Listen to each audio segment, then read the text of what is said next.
Hi, HR nerds. This is Nicole Dessain. Welcome to Talent Tales, the show where I interview leaders who have brought design thinking to their talent and HR practices. In today's episode, we have a special guest on the show. I'm joined by Angela Howard, who is the Director of Talent Management and Culture at Kaiser Permanente. Angela, welcome to the show. Thank you. Thank you so much for having me. You're welcome. Thanks for joining us. So let's start with who are you and what's your story? Yeah, so my name is Angela Howard. Thank you, Nicole, for the energetic introduction. I really appreciate the energy here.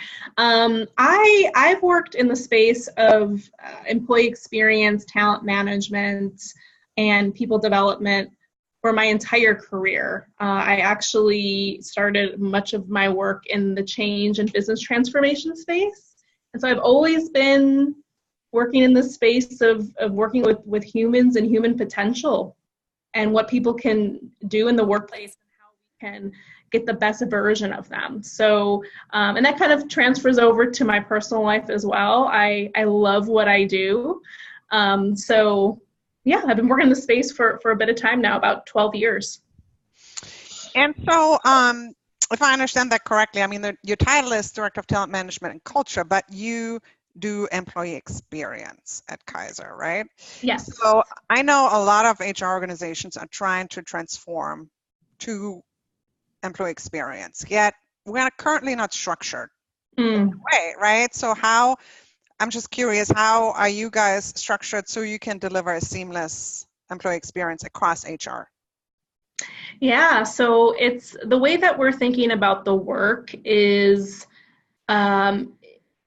not from a traditional HR programmatic perspective. So I think what we're trying to get at with employee experience as a new field of study in a sense, because it is HR, but it's not. It requires some integrated thinking with the business. Is we're really focused on what is the journey of the employee. Forget about the programs that make up the journey. I mean, don't forget about them. We need those. But employee experience is really about stringing through those programs to make sure that the way it shows up to our employees is seamless and is as we intended. So I have an employee experience team that their main job is to get in people's business, to work with the folks who run the programs end to end and ensure that the interconnectivity is happening from the minute somebody learns about Kaiser Permanente to the minute they leave and they become brand ambassadors of Kaiser Permanente. So you have an employee experience team that is dedicated to that topic and helps make the connections and pull all these pieces together along the employee life cycle. That's right. And then you said also to make sure that it's aligned to the business. Can you talk a little bit more about that? Yeah, so we try not to work in isolation. So at our best, we're not seen as HR. We're seen as key partners with our operators and the people that run the business and serve our patients and our members every day. So some of our key partners include people like our marketing team, folks like our nursing and safety quality team, because our approach and our vision is really that, and it seems pretty simple, but we assume that if we're creating a great employee experience, those employees are going to create a great experience for our members and our patients. So we don't work in isolation. We work directly with the business. We try not to position ourselves as HR, but actual business partners who can help provide better outcomes to our consumers and our customers. So have you used some of the same methods maybe that marketing use or that you use for member or customer experience and applied it to employee experience? And if yes, how have you done that? Yes, so that is the exact approach that we took with this team. So we've thought about our employees as consumers of the workplace. That is the vision. That's kind of what employee experience is about. So some of the key tools that we've used are journey maps. So to your point earlier about... Can you explain what a journey map is for those who have used it? Yeah. Thank you. Yeah. So a journey map is essentially, I guess, and it's really all it is really mapping out an employee's experience from beginning to end. So if I were to connect this in with a consumer or customer experience, think about your experience from the minute you walk into one of our clinics to the minute you leave. What are the high points? What are the low points? And how do we make sure we make those high points higher and those low points, changing those to low points to high points? So we know that there's specific, it's kind of this opportunity to really look at the employee life cycle on the employee side and identify what are the moments within that life cycle that truly matter the most.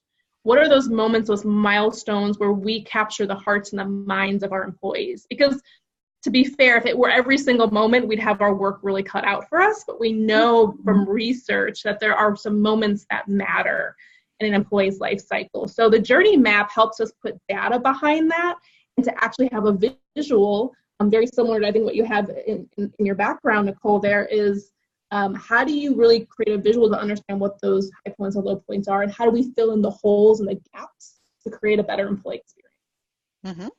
Cool. Can you maybe share one or two of those moments as examples? What might those be? Yeah, so research tells us that your first 90 days is really critical.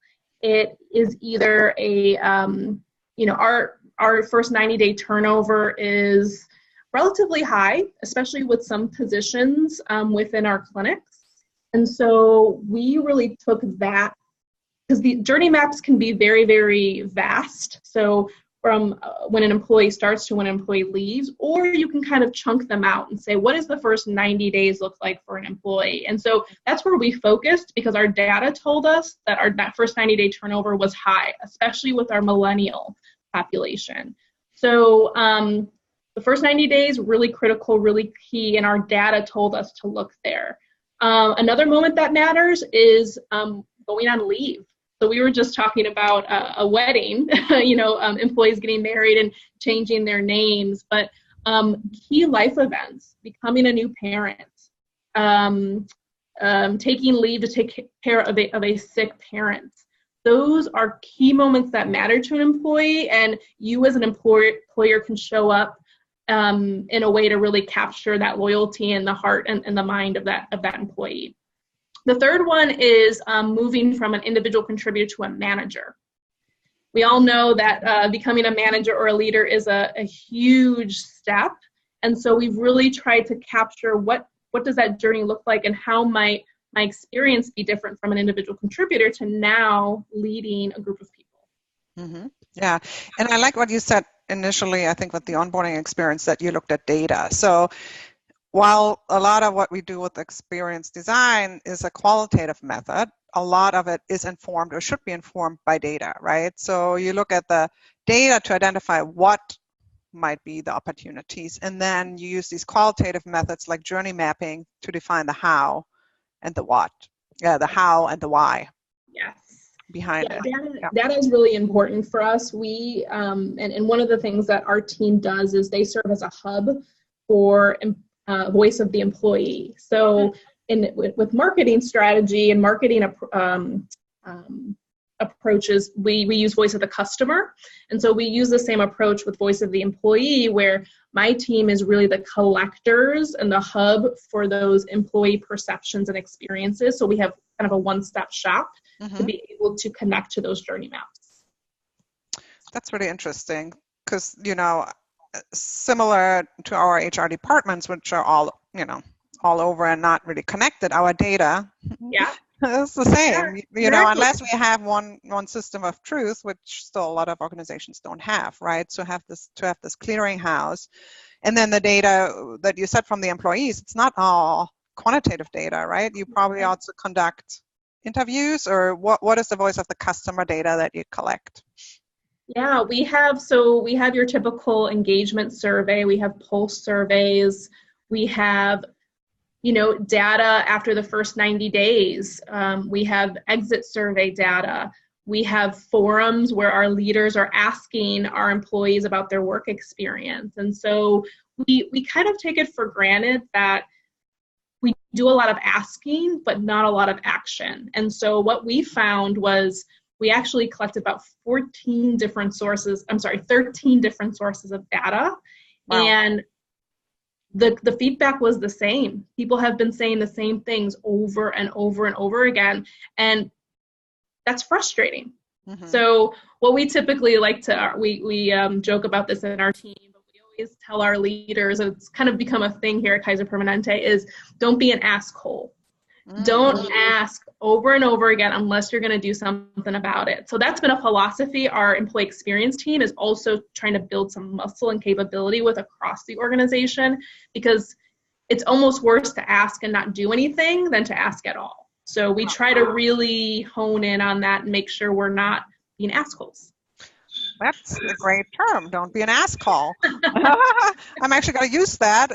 For you guys on the phone, please be assholes right now and put all your questions that you might have for Angela in the chat, and we'll address them at the end of the webinar.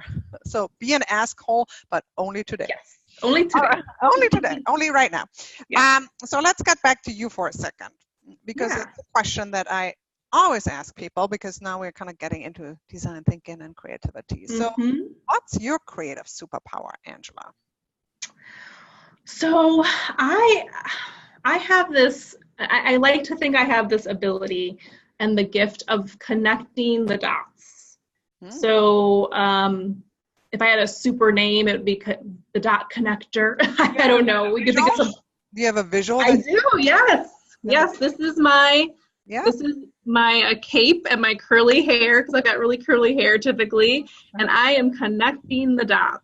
There you go. So, I really, I have a really strong philosophy around the work that we do in employee experience and HR, in that we cannot work as a silo. We have to be integrated into the business. And a lot of times I'm in a position with the roles that I've held to see the organization as it is and to work across lines to make things better and to optimize them. So, and I just love doing this. I love kind of collecting artifacts and making connections and telling a person over there that they should be working with this other person over here to get something bigger, better, faster, or stronger. Mm-hmm. Yeah, that's certainly a good skill to have in the space we're in. So talking about connecting the dots, how would you articulate to people who are maybe fairly new in this space, design thinking and employee experience, how would you articulate the connection between the two? So I would articulate connecting the dots and employee experience? Between employee experience and design thinking. Oh, and design thinking. Mm-hmm. So with design thinking, the way I think about it in its simplest terms is you're involving the people who are kind of customers of the change or customers of the solution. So I think with employee experience, it's really about getting to the human element, the human experience. Mm-hmm. And I always think of human-centered design as a change tactic. So if you're changing something, how do you involve the people who are receiving the change or who are impacted by the change, but also problem solving. Mm-hmm. So the way that our team uses human design thinking and human-centered design is we are getting people in the room to actually map out what the solution should be and getting those pieces of feedback, and to think about a solution or getting to a solution using the human experience. So this is not about technology or process. There might be some technology and process involved and automation involved to make the experience better, but at the end of the day, I need to get that problem solver in front of a computer or whatever the solution is to actually map through it and to actually go through it to see what their experience is like and to stop me and say, this is how that came across. Mm-hmm. So it's about getting the right people in the room. It's about getting the people who are involved in the solution or the problem or the change in order to have the best outcome. Mm-hmm. Very cool. And so obviously you have put a lot of work and thought already in creating employee experience using design thinking to create those. What were maybe some barriers that you ran into, or even failures to use that design thinking term, or lessons learned, however you want to phrase it, along the way? I'm sure you've had a lot of experiences that others can learn from. Yeah, I think it's combating cultural cultural differences that may cause us to question well, why would we do it that way, right? I think there's cultural barriers to human-centered design if you don't already have a culture of rapid prototyping, if you don't already have a culture of getting things to 80% and trying them. So combating current culture and knowing that actually implementing a process like this could change the culture. So it's really kind of getting buy-in, it's rapid failure and having people get used to that. And in some cases, asking for forgiveness later and saying, you know what, we tried that, it was low risk, it didn't work. Mm-hmm. So I think it's twofold. The barrier is we don't have the culture to support it. Sometimes we hit a roadblock. But if we can get it just a little bit past that resistance, it can change culture drastically and the employee experience drastically. So getting people along the way just enough so that they can see the outcomes of what a design process like this could produce.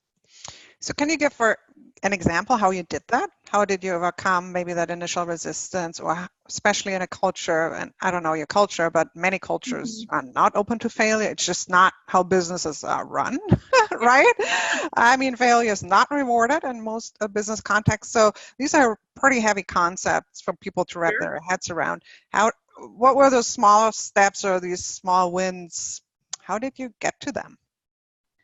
So small wins for us were people were really excited to share their perspective. So we had individuals who just loved the fact that we were going out, soliciting their input into things that they just hadn't had a say in for many, many years. And so I think getting a nice represented group of people together in a room and energizing them around this concept, it kind of just spreads from there. And it's kind of this groundswell that happens as a result. The way that we were able to move it forward is we focused on this first 90 days. That was our first kind of design experience. And it was low risk because we just weren't doing very well at it in the first place. So it's kind of like, well, anything you do to improve this would be helpful. So I think finding a low risk implementation strategy where there's a problem you need to solve, perhaps you're starting from scratch, or you're starting from a process that needs to be optimized and lifted, is a good way to start. And then involving people who you know you can get energized around this and you know can be ambassadors for the process.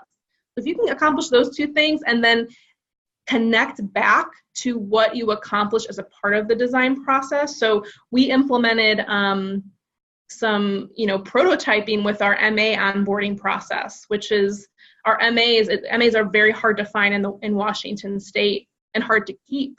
So we're already seeing turnover decrease. And so connecting it to metrics, to leading and lagging indicators that this process created a change or a product or a solution that moved the needle. That's actually a great segue, because that's the next question I had. So how long have you been on this journey, bringing employee experience and design thinking to the organization? How long has it been? So it's only been about 8 months. Okay, so wow, that's amazing. So what impact have you seen after 8 months? And then to your point on metrics, how do you measure success? Yeah, so we've been kind of really focusing on this first 90 days as kind of our prototype around employee experience. And so we really honed in on some of our critical positions as a part of the design process. The first 90 days for MAs was one example of that. And also we are working on launching or building 5 new clinics within the state. We're kind of in a high growth mode right now because we're the newest region for Kaiser Permanente. So we've seen some. So we were using these new clinics as incubators to some of the employee experience work and the culture work that we were implementing. So we've seen some interesting results and great results. And there are many factors to these metrics, but we like to think that we had a big hand in them. But we we measure member experience using Press Ganey scores. I don't know if you've ever heard of them, but it's kind of like a net promoter score of sorts. Mm-hmm. It's our measure for understanding what the member experience is like. Mm-hmm. Mm-hmm. So with our first launch of the new clinics, our Gig Harbor clinic, we saw Press Ganey scores in the 99 percentile across Kaiser Permanente as an enterprise. And so we feel like some of the tactics that we launched within that clinic were really successful, and we continue to iterate, again, design thinking. So each clinic gets a little bit better.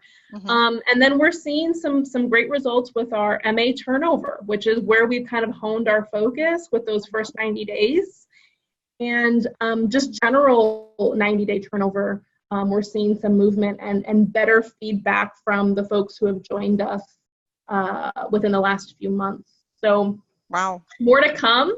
I think, the metrics we're really looking at are net promoter score for our customers, net promoter scores for our employees. So looking at both sides.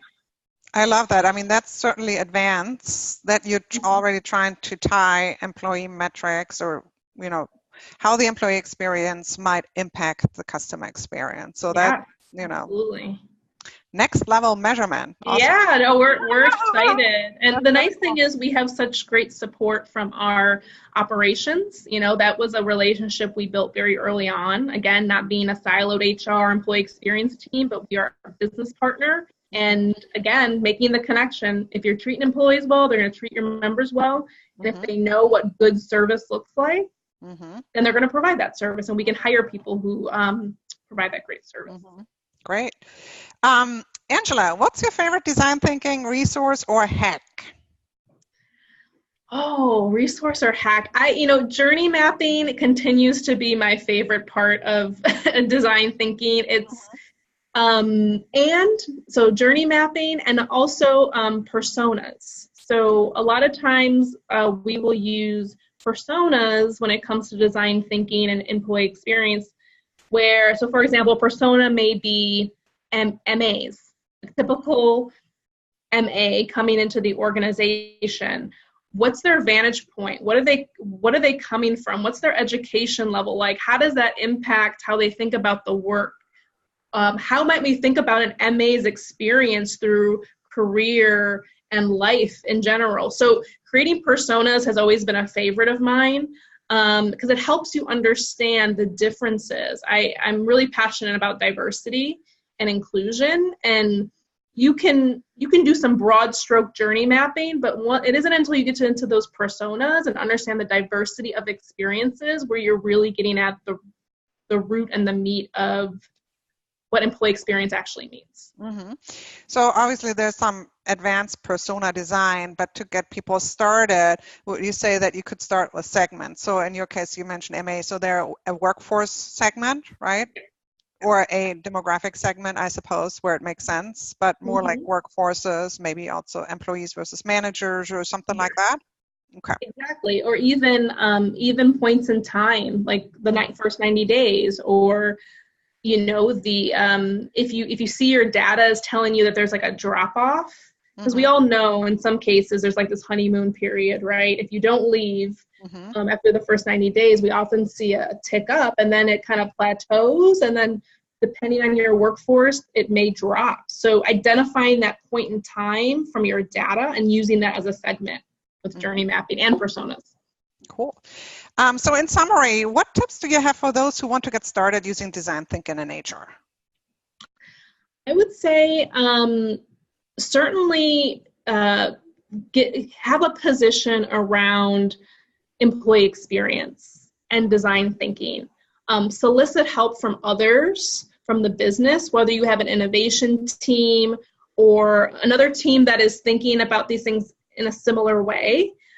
Don't work in a silo, and would certainly recommend positioning yourself as a business partner versus an HR person to accomplish all of those things, and connected to the customer experience.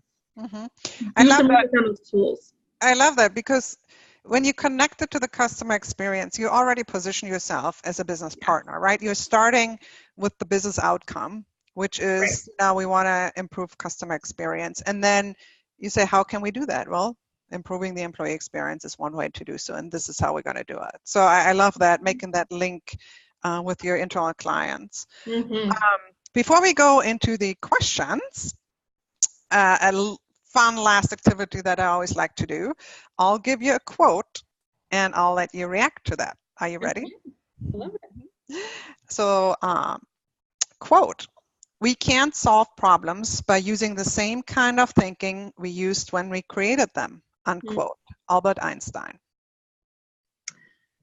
I love that because it gets to the heart of what I think human-centered design and human design thinking is all about, which is constant innovation and constant prototyping and understanding that your solutions are going to change and evolve.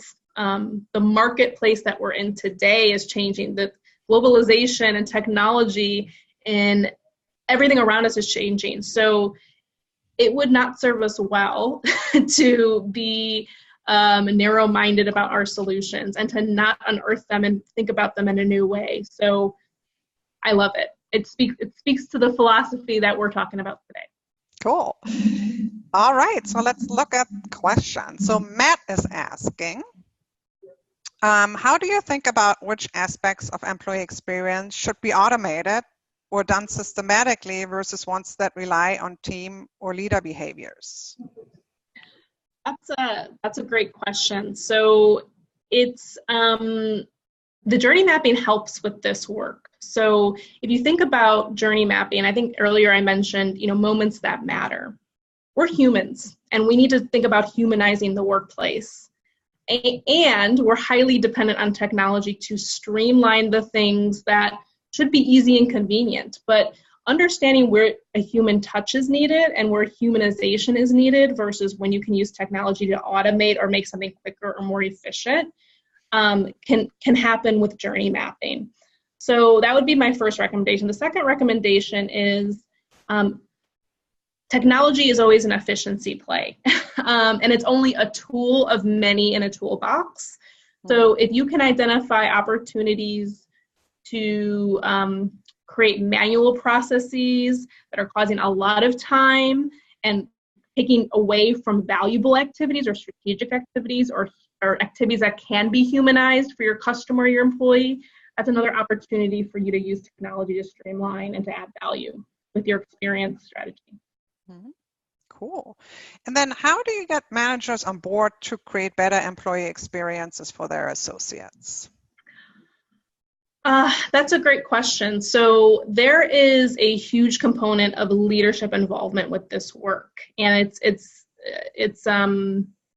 undervalued in a lot of ways because HR is typically the owners of employee experience, right? Unfortunately, we've positioned ourselves in that way. And so one of the things that we've worked on is as we're creating these tools and solutions, we're focusing on the employee, but we're also focusing on what are the tools and the philosophies and the principles we need to instill in managers to sustain it. Because we know we can't sustain the solution.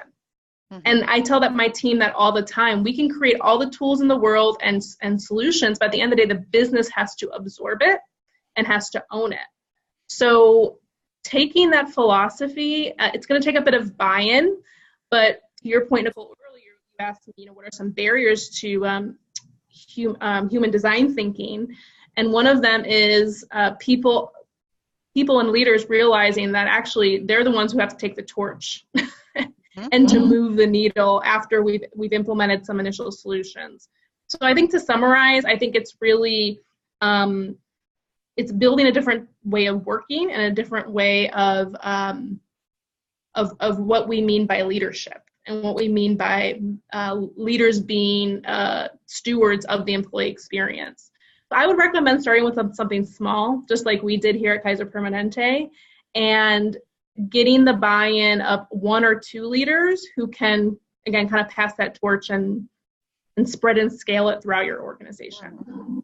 I love that. I think that's some wise final words. It really takes a village to deliver employee experience, right? There's HR, there's the employee themselves, and then there's the leaders. So you need to work together for that. Well, thank you, Angela, so much for sharing your experience and thank you. The great journey you've been on at Kaiser.